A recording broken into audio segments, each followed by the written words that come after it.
be a benefit to each of you. Before we go into our study today, we want to open with a prayer, and Pee Wee will lead that prayer. So as you have your requests, be sure to speak to where he can understand you and hear you. Update on myself is not much. Wednesday I meet with the surgeon, and then maybe after that I'll have a date.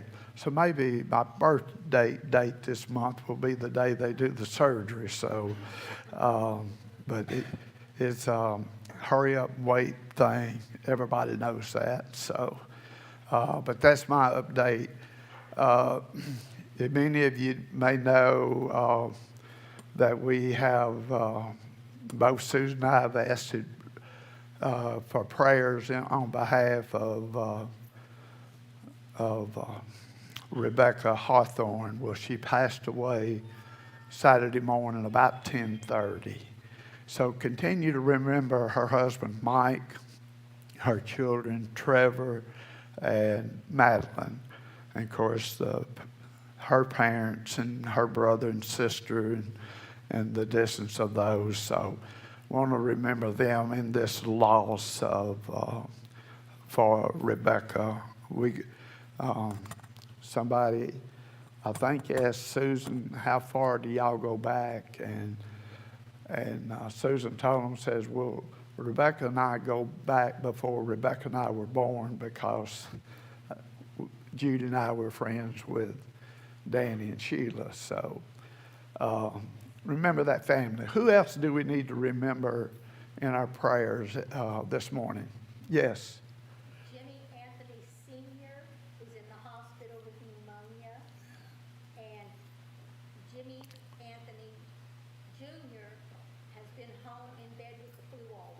Okay. All right. Who else? So you. Oh, both of them either getting over the flu or have the flu. So Bobby and Glenda Jeffcoat. Who else?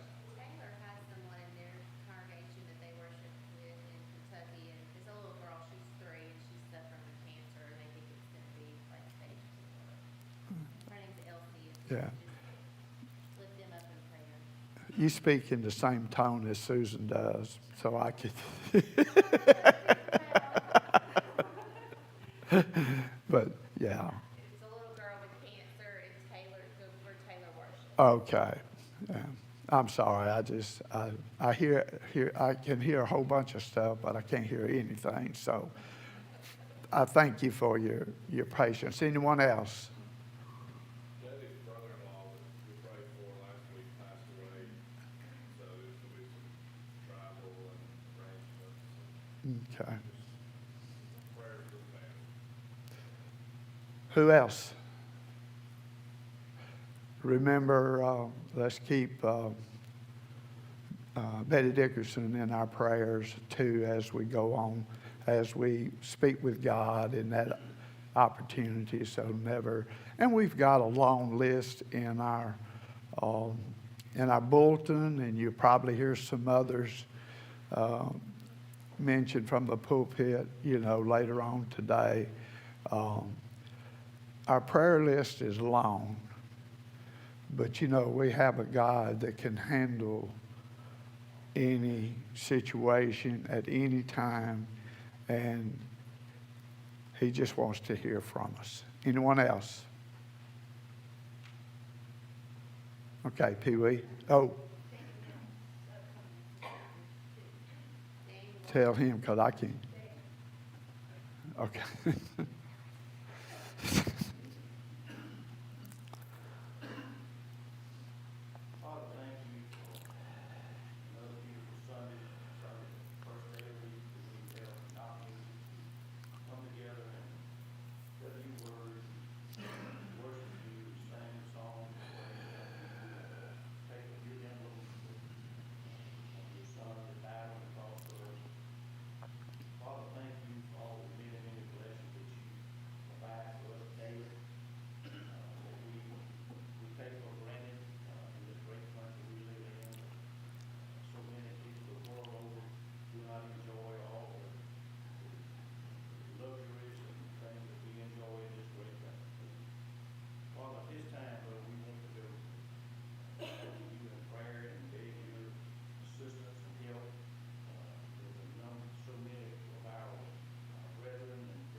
Thank you.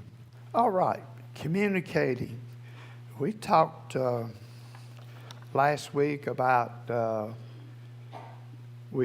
about communicating. You know, we often are misrepresented, misinterpreted, and misunderstood. But we also talked about people who, you know, we can't make people listen to us. We talked about communicating was an art of persuasion, and that communication is a two-way street. Now, good communicators communicate clearly. Even sometimes when we don't have a difficulty in hearing, but we hear everything someone says, but it's still not clear. You may get confused as you're listening to someone talk, and I am the master of confusion. So be sure to, I don't want to jump from one thing to another. I try to stay on track, but every once in a while, one of those rabbits will jump up and we'll chase them. But we want to always communicate very clearly.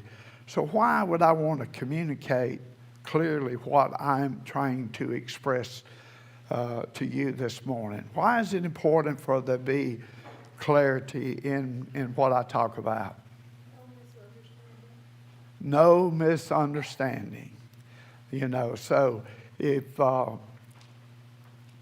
we communicate clearly and there's no misunderstanding, both you and I, after this class will be over with, will have gained from it because we've understood what's been said and what we're trying to get across. Now, I'm a very simple speaking person. There are probably other words that would be better said at times, but I don't know how to say them, and I don't understand them. And if you've read this book, even up to this point, how many words has this man used that you didn't understand? How many of you read these lessons and you have the Bible here and you have the dictionary here? Because there are words I didn't understand, and I had to look them up in a dictionary. So we want to be we really want to be very clear about what we're talking about with each other as we go on through each day. Now, as you think about one of the persons, and of course he brought it up in this lesson years ago on you know, when we didn't have all the different sports channels and everything. Monday Night Football was on one channel, you know. And of course, you probably remember those people who were on that broadcast. They were like Don Meredith, Howard Cosell, John Madden, and some other people. Well, the most easiest person to understand football from was John Madden.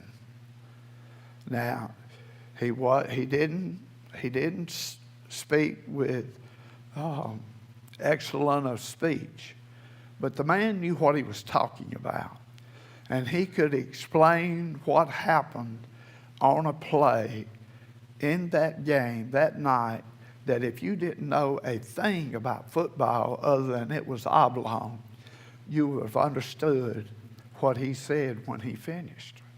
So he speaks clearly. And so we as today, as we communicate with each other,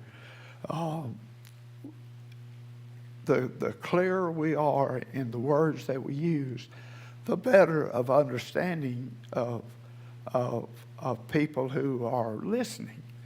And you can always tell. Can you tell when somebody didn't understand what you said?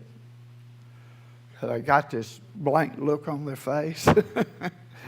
they got this stare, you know, like deer in the headlights look. They just didn't understand.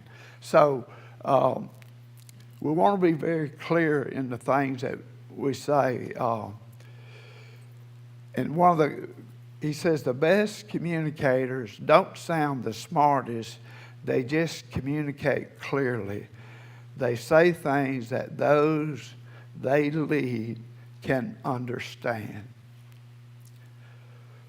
One of the things that from the very first, one of the reasons this book was chosen was because we want to improve our leadership. And that's not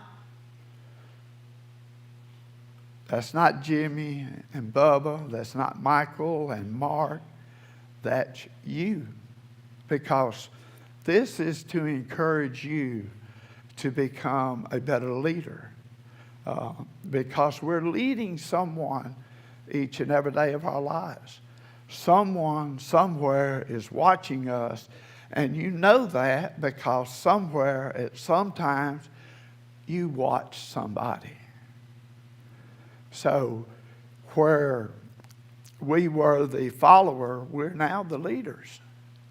And we're to be the leaders in this world here of encouraging people to become Christians and to look for eternal life. Look for, as Paul says, to be content in all situations. So if we're content in our situation each and every day, how does that look to those who see us? Do, Still want to know why. why? And that is that question of why, whether it's in their mind or they have asked you, how are you being able to handle this? How are you able to do this day in and out? Or how do you seem to be so happy each day? The why. Confidence. Ooh, yes, confidence. So if I have confidence in leadership, and I'm talking, and we're not limiting this. This is a broad thing. If I'm not confident in your leadership,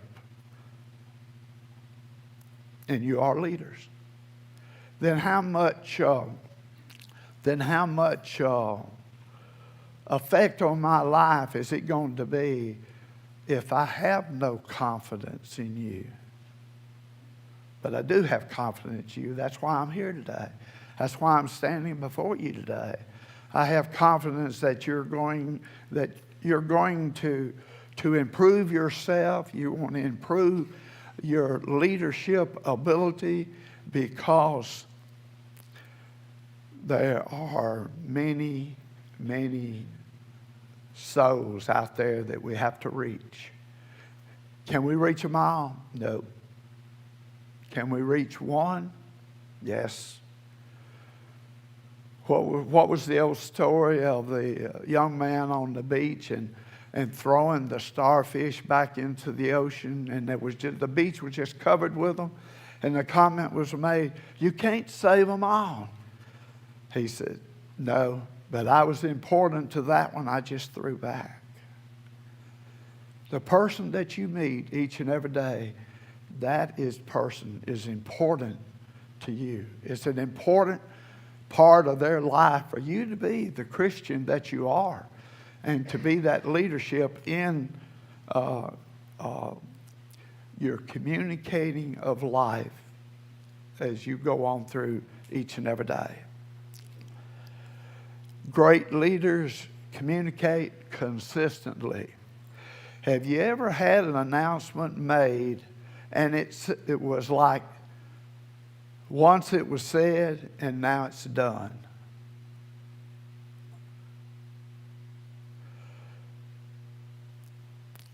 You ever been given a pinpoint date? We're going to do this at that date. but there's no other communications of how to accomplish what's going to take place upon that day, what the final results is going to be. So once it's announced that you're going to do something and there's nothing else done about it, what is your emotional state each and every day leading up to that point of time? I can tell you what it's like to have a date for a surgery appointment, and it's done come and gone, and I'm still here, So just this once and done announcement. Now, once the announcement made, there need to be little hints, little clues, dropping of comments along the way, if there's not to be another huge announcement about it. But you want to communicate, keep it before people, because you give me a date 2 months from now to do something. You want me to bill you something? You better do like I tell you. Remind me, because I'm going to forget. So do we sometimes forget when there's something that's been announced or something that has been said and there's no more hints or anything, clues dropped about it? We're busy folks. And our mind, if we don't write it down and then write another note to remember where I wrote it down, So that's why, if I tell you to remind me about something, don't feel bad about reminding me. So, but just this constant communication, it needs to be consistent.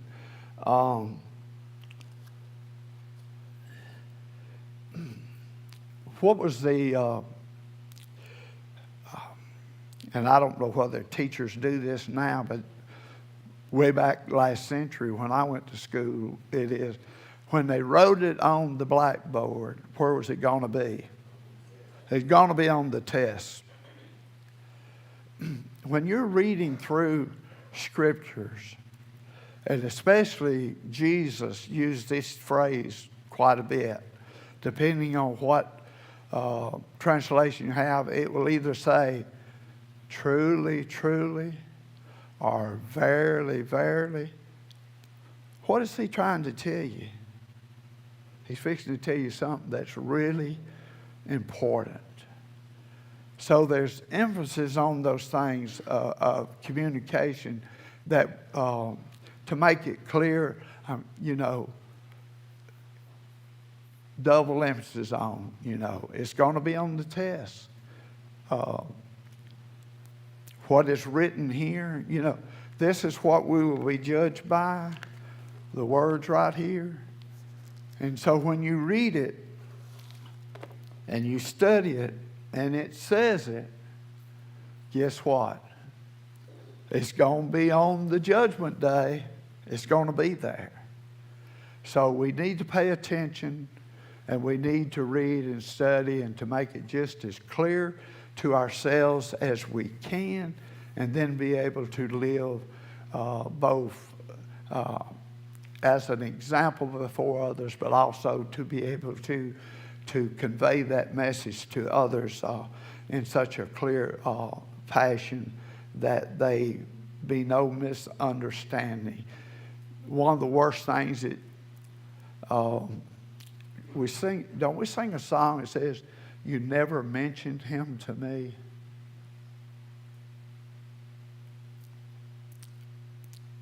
I'd hate to hear that words on the day of judgment as we're standing in line. Of course, I don't know how that's going to take place, but the easiest way to convey is that I'm standing in line and someone's being judged in front of me and turns around and says, "You never mentioned him to me."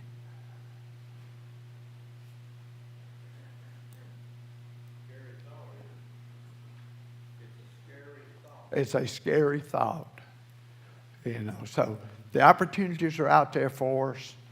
Just take advantage of them. Take advantage of them, because if someone is as If we have seen in others, may they see that in us, that we can communicate clear enough to get them to the point that where we are in life. And guess what? We've got elders, we've got deacons, we've got ministers, we've got highly qualified, knowledgeable people in this audience just here that can take someone we have talked to and get them to the next level. And that's what we want. We want to get them to the level that they're sitting in all these empty spaces. You know, we can fill all these empty spaces up in less than a year's time. How would you like to have the opportunity to choose whether you came to the 9:30 service or the 10:30 service? Because we've been so busy that there's not room for all of us. And we can do that. Just communicate clearly, both in words and in deed as you go through life. So just, communicate with them regularly and consistently. How important is context when we want to communicate with somebody?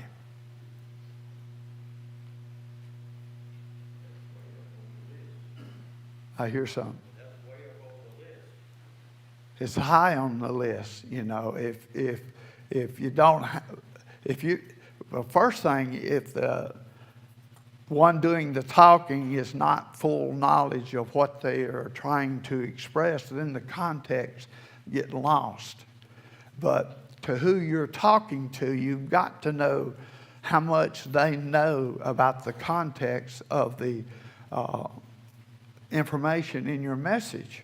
Because if they're aware of everything that is in there, then how much easier is it to convey what you want to get across to people if you both understand the same context? And if I'm delivering a context that you understand to at what point that I'm coming to you from. So context is really, really important as we go through each life. We talked about last week about how the Thessalonians were more noble than the Bereans. Why? Because they searched the scriptures daily to see that those things that were being said were so.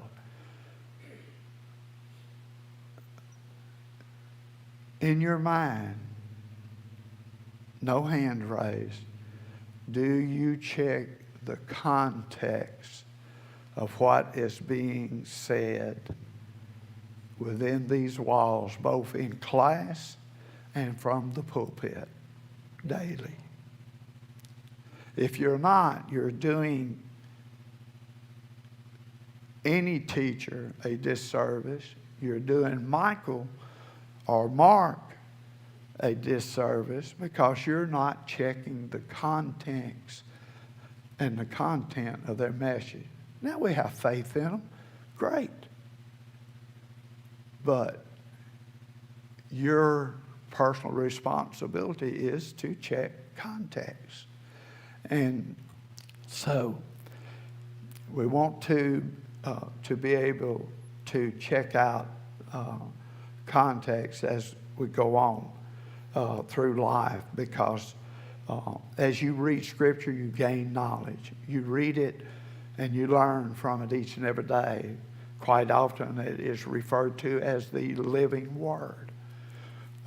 As we live, do we not change from day to day? We do. And so we can change to the better each day because of the context of the Bible. So now then, let's see. Communicating calmly.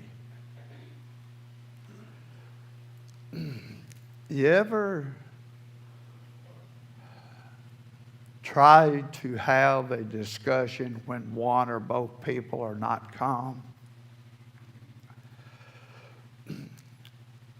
if you're fixing to communicate with somebody that you have a strong disagreement with, what is the first thing you should do? Huh? All right, walk away. Pretty good idea. Yeah.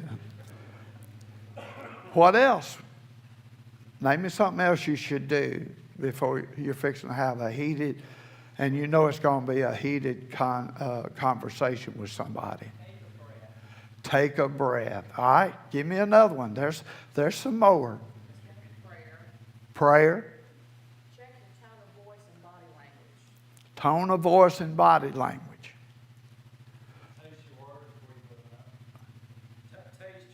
Taste your words before you spit them out. Okay.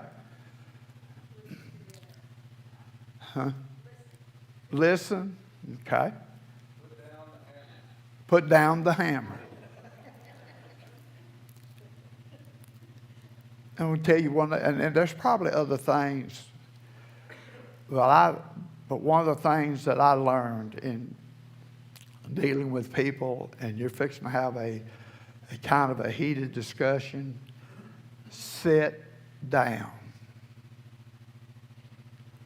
Because how aggressive are you when you're sitting down as opposed to standing up? If you're standing up, you're ready for whatever that's going to take place. But if you're sitting down, immediately your tone of voice changes. Just think about sometimes when you've had a 10-second outburst of words, you were probably standing up. Sit down.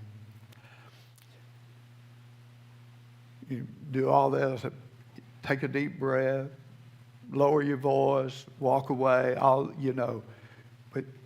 when 9/11 took place, do you remember where President Bush was? He was reading to children. And somebody, whispered in his ear. What did he do? Didn't he finish? He finished what he was doing. Even though he knew there was a great catastrophe that had just taken place, he finished what he was doing. He remained calm. Now, I don't know what he was like when he got back on Air Force One. I mean, I'm sure there was a lot of questions and stuff like that. But the point was that he didn't create a crisis with those children by jumping up and running out to go to take care of this. He finished what he was doing. He remained calm.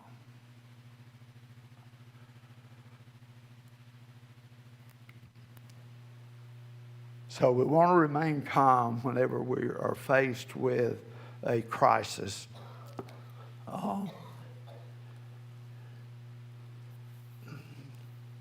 Good leaders communicate with the idea that this is going to be a collaborative. We're going to collaborate on this.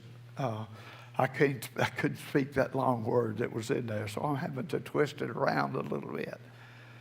But when we collaborate with each other, and we're talking about a task that is to be done, what do you like? This is what's going to be done, or let us do this. Let us accomplish this. And if you want a real good reading this afternoon, read the book of Hebrews.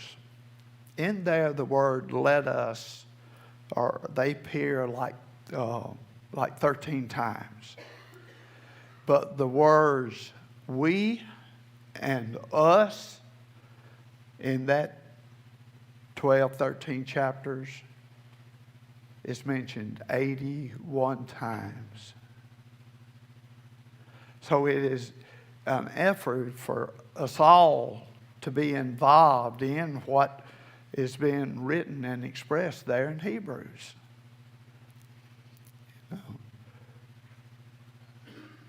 Let us do this Christian walk together. Does that better than saying, y'all got to walk better now? It's an us thing. Let us carry the word throughout this community.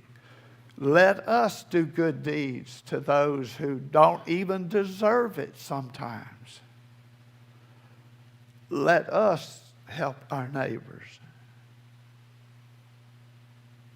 Let us talk to you about Christ. Let us do this Christian walk together. You know, narrow is the road that leads to heaven. Narrow is the path that leads, to eternity, a pleasant one.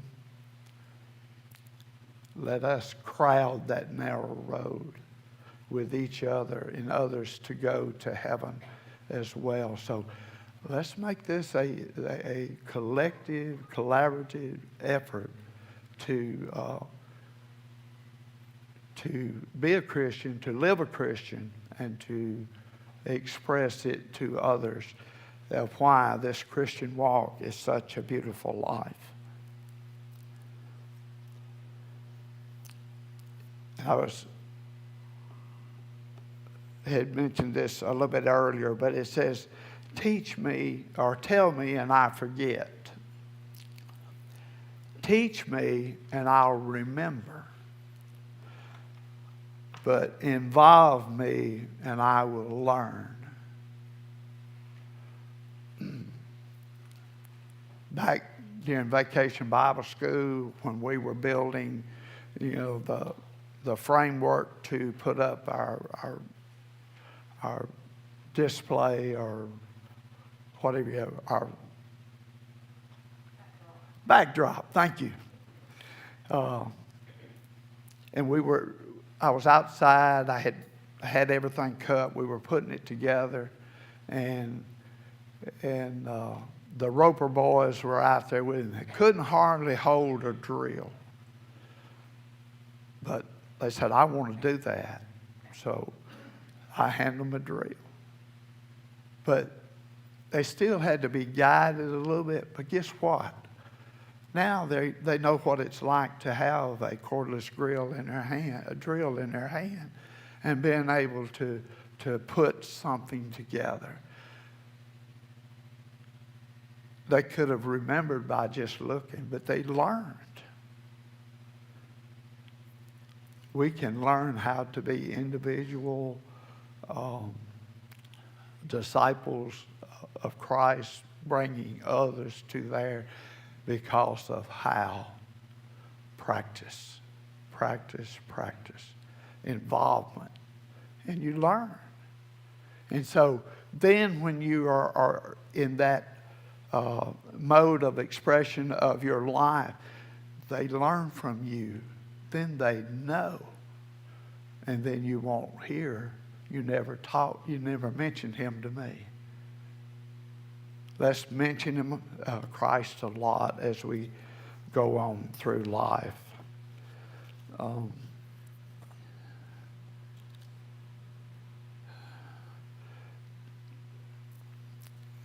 Just a couple of things, and we will have the lesson.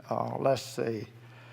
Good communications comes from a reliable source.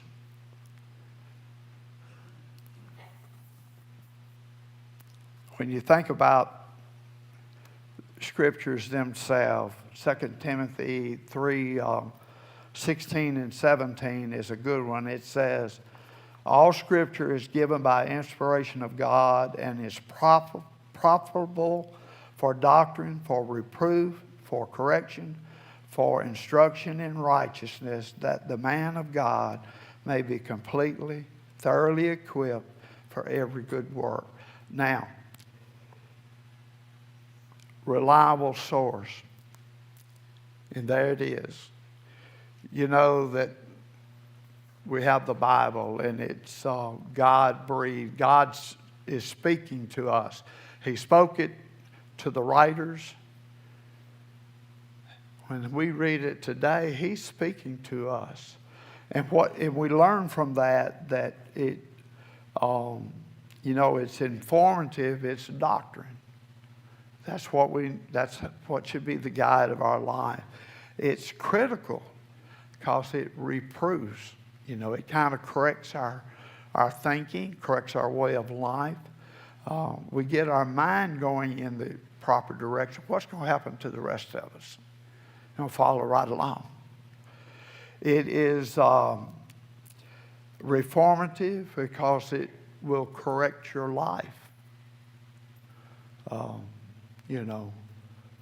We're doing things that are not necessarily what we need to do, then it will correct that. I heard a voice or somebody say something.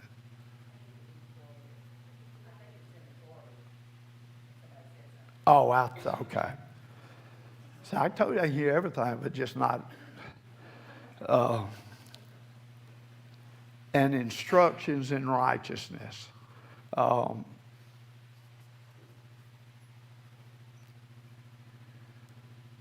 So we have it there just in a couple of verses in the Bible that tells us, all of these are necessity.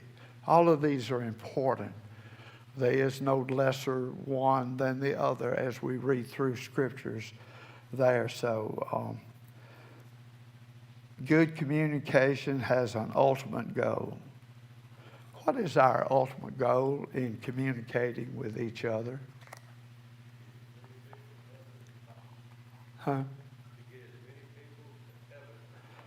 Get as many people to heaven. What is your ultimate goal? Heaven. I'm a firm believer that you can't go there alone. You need to take someone with you. And if we hadn't had Mark 16, 15, and 16 in where it said, Jesus says, go you into all the world and teach the gospel. If it was meant to stay right here, we wouldn't have those instructions. Any questions or comments?